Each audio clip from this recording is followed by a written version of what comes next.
Today we will find the supplement of each of the following angles given here. This is mathematics.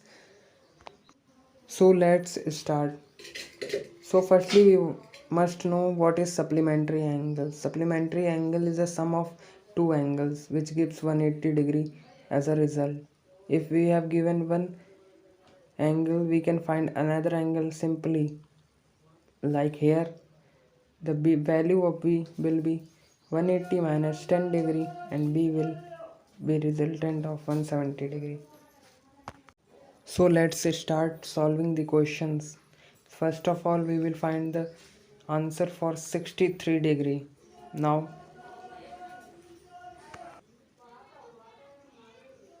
so we can get another angle by minus from 180 degree. So the result will be 117 degree. And another question here given 2/5 of the right angle, and we know right angle is 90 degree, so we will get 36 as the answer. Yes, 18 to the 36.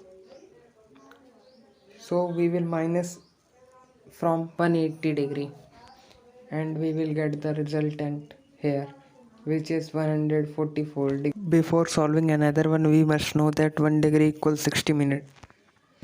So we will start solving. We can write 180 degree as 179 degree and 60 minutes. So it will be easier for us to solve it. So let's solve. 179 degree 60 minutes minus 175 degree 36 minutes. So we will get the answer here, that is 104 degree 24 minutes. Thank you for watching the video.